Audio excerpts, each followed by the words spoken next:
Hablábamos del desempleo, queremos profundizar en este y en otros temas. Nos acompaña en CNN Chile Felipe Berger, economista de la Universidad Mayor. Gracias por acompañarnos. ¿Cómo estás? Muy buenas tardes, Macarena.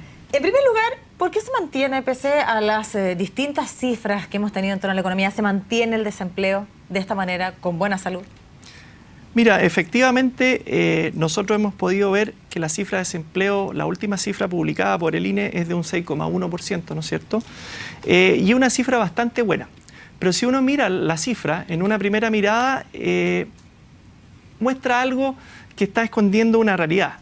Y lo importante de acá es lo siguiente: la creación de empleo, en la última encuesta del trimestre móvil, ¿no es cierto?, que se publicó, muestra una de las encuestas con menor creación de empleo. Es decir, en ese sentido, uno ve una tasa de desempleo bastante baja, pero la creación de empleo, es decir, la fuerza laboral, que es el número de personas, ¿no es cierto?, que tienen una determinada edad y que desean trabajar, en ese sentido ese número no es bueno. Y por tanto ello también responde a que no ha habido una alta creación de empleo. Uno pudiera ver que en el último tiempo la economía, ¿no es cierto?, ha tenido capacidad para crear empleo, pero ello este último año no ha sido así. Y eso es algo importante que en una primera lectura esta cifra no muestra, digamos.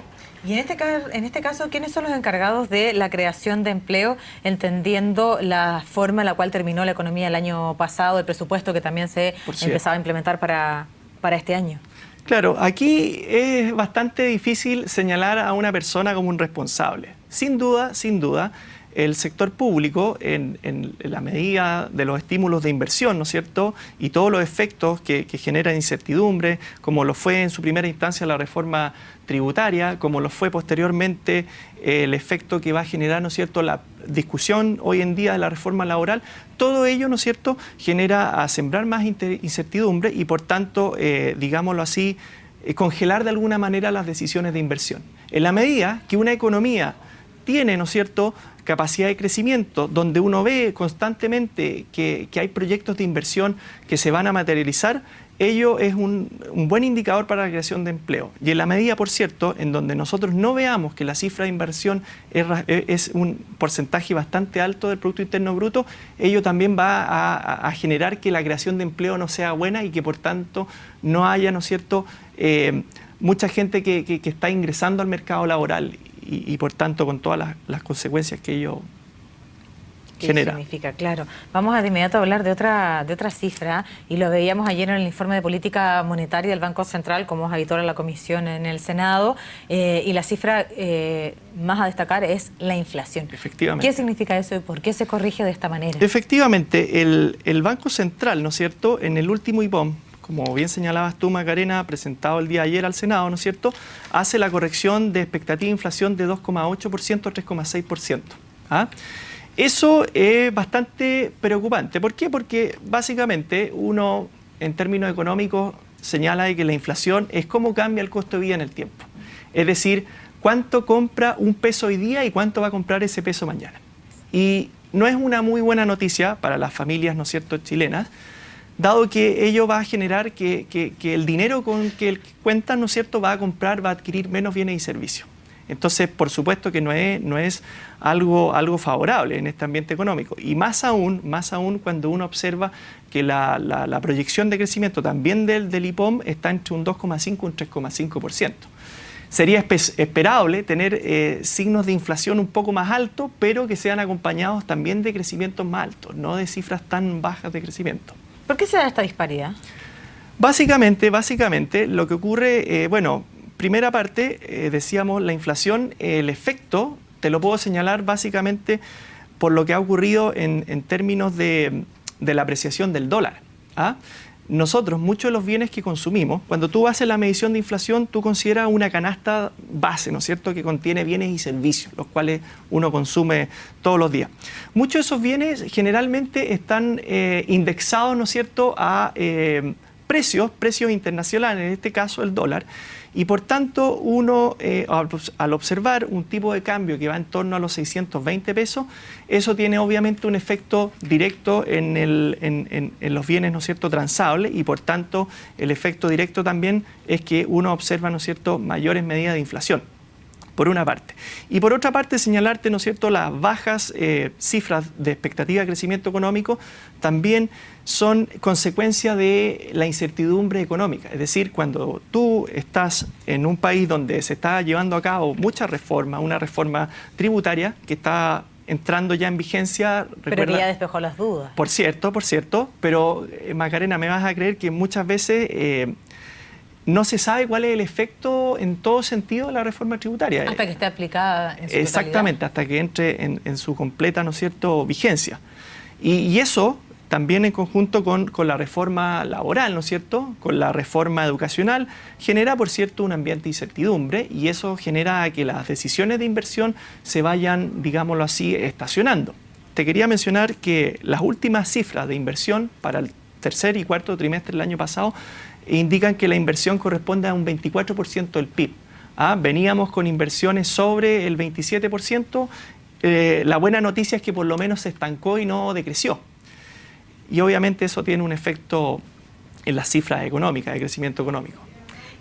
Vamos a la economía doméstica y los consejos que nosotros podemos entregar a esta hora a los televidentes, porque uno dice, bueno, estas cifras que le entrega el Banco Central en un momento tal vez de más solemnidad, la entrega, lo sabemos, ¿cierto?, a parlamentarios en esta Comisión de Hacienda, bueno, ¿en qué impactan directamente en mi bolsillo, en mi presupuesto y tal vez muchas veces en estos ejercicios económicos que hago yo para poder comprar y finalmente llevar adelante a mi familia? ¿Cuál es la recomendación, el consejo ante estas cifras para aquellas personas que tienen que hacer mes a mes economía doméstica?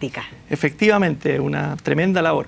Mira, yo te diría, Macarena, aquí debemos ser capaces de visualizar dos efectos. Primero que todo, el hecho de que hoy por hoy la tasa de política monetaria, ¿no es cierto?, que es la herramienta que tiene la autoridad económica, en este caso el Banco Central, para ver cuánto, ¿no es cierto?, va a ser la tasa que cobran por un crédito consumo, por un crédito, por ejemplo, hipotecario.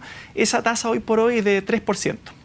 Lo esperable es que con una proyección de inflación al alza es que esa cifra de tasa de política monetaria de aquí a finales de año o principio del 2016 suba por lo menos a un 3.25%.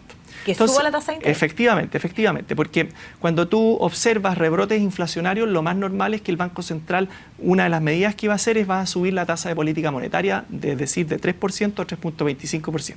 El efecto para las familias y para todos nuestros televidentes es que básicamente si usted quiere ir y cotizar un crédito, cuando el Banco Central sube la tasa de política monetaria, ese crédito, ¿no es cierto?, se traspasa a la banca y, por cierto, es más caro. Entonces, si se va a endeudar y lo tiene planificado, por ejemplo, el crédito de consumo o bien el crédito para el auto, un buen momento. Ahora es un buen momento. Ahora es un buen momento. Pero vamos a hacer el trabajo completo, en el entendido de que no hay creación de empleo, aquellos que tengan trabajo a cuidarlo. Por supuesto, por cierto. Ahí bien si tiene trabajo estable y tiene pensado endeudarse, tal vez ahora. Efectivamente. Y bajo esa lógica también, el segundo consejo es que, obviamente, en este ambiente de incertidumbre, donde no hay seguridad, ¿no es cierto?, de las fuentes laborales, etcétera, es a ser moderado en el consumo.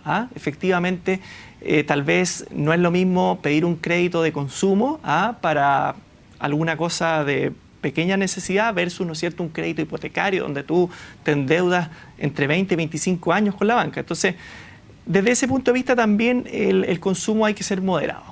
Felipe, y para aquellas personas que afortunadamente o porque son buenos en este trabajo mensual de poder hacer su planificación, tienen capacidad de ahorro, ¿también va a modificarse el interés para ellos?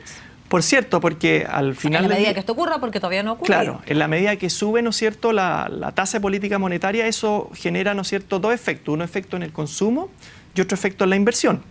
Y el efecto del consumo también se traspasa de manera directa al ahorro, en el sentido de que las familias, ¿no es cierto?, que van a destinar parte de su ingreso, que no fue consumida y que por tanto fue ahorrada, esa tasa también debiera ser mayor. Es decir, cuando la tasa de interés es mayor, hay un premio mayor por ahorro. En esa lógica también es un buen escenario cuando la tasa, ¿no es cierto?, sube, a moderar el consumo y por tanto fomentar el ahorro. Claro, y entrando también en esta economía doméstica, la correcta asesoría que hay que recibir para ahorrar en los instrumentos que permitan obtener también este beneficio. Yo me quiero detener en el precio del dólar.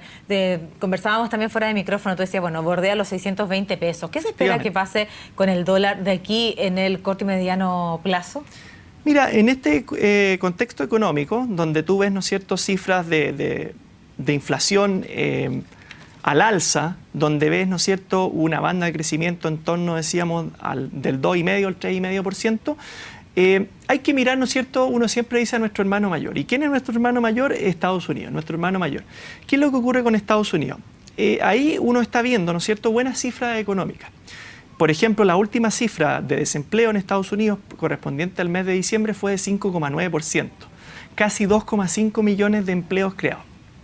Por otra parte, otras cifras económicas también de Estados Unidos dan cuenta de que Estados Unidos se está recuperando, ¿no es cierto?, que el recuerdo de la crisis subprime, ¿no es cierto?, va a ser meramente un recuerdo, ¿no es cierto?, y que por tanto Estados Unidos va a llegar a ser lo que fue antes del 2008, ¿no es cierto?, la economía con mayor capacidad productiva a nivel mundial, y por tanto ahí no es de esperarse que la administración Obama, ¿no es cierto?, haga una intervención en lo que es la conducción de la política monetaria, por supuesto, y lo más natural es que uno vería un alza en la tasa de política monetaria, ¿no es cierto? Hoy día está en 0,25% y que viéramos un alza, ¿no es cierto?, de la tasa de política monetaria, con el consiguiente efecto, ¿no es cierto?, que va a tener en el dólar. Por supuesto, si tú subes la tasa de política monetaria, ello va a tener un efecto en el alza del dólar y por supuesto también va a tener otro efecto que va a hacer que nuestra moneda va a perder fuerza en función a la divisa americana y por lo tanto vamos a ver un tipo de cambio mucho más apreciado. Mucho más apreciado significa que el dólar no va a bajar de los 6,20 y probablemente aumente en su valor en el corto y mediano plazo. Efectivamente, efectivamente. Así que una vez más a la economía doméstica, aquellas personas que tienen tal vez planeado viajar, etcétera, claro, ya si no compró los tiempos que estuvo mucho más bajo, ahora. O cambiar el auto, por ejemplo. Tú ves, ¿no es cierto?, el alza que ha habido en el mercado automotriz. Claro. Y eso es un efecto directo del alza del tipo de cambio, del dólar, efectivamente. ¿Y cuánto nos impacta las cifras que ha presentado China en las cifras que dieron a conocer el día de ayer? Mira, ahí te diré que hay un efecto muy importante para nuestra economía. Recuerda que nosotros el presupuesto fiscal, ¿no es cierto?, que se hace a través de la política del balance estructural, considera dos variables. Y una de las variables, ¿no es cierto?, es la expectativa de precio del cobre. Hoy día estamos observando, ¿no es cierto?, un cobre que está entre los 2,70, 2,80 dólares, ¿no es cierto?, la libra. Y en esa lógica, cuando uno ve un país como China, donde su expectativa de crecimiento está por debajo del 7%, ahí también, ¿no es cierto?, lo que ocurre es que hay un efecto directo en que China, ¿no es cierto?, es uno de los principales compradores de cobre. Es decir, todo el cobre, la gran parte de cobre que nosotros producimos y que exportamos, se exporta a China. Y en esa lógica, una desaceleración en China tiene un efecto bastante importante en el precio del metal rojo. Claro, y me diría, nosotros vamos a crecer entre el 3,5 y el 2,5, bueno, ellos el 7%, claro, acostumbrados a crecer el 10%, sin duda esto también impacta en nuestra economía. Hemos hablado de muchísimos temas a propósito de las cifras a conocer, así que gracias por tu tiempo y gracias por acompañarnos, Felipe. Muchas gracias, que esté muy bien.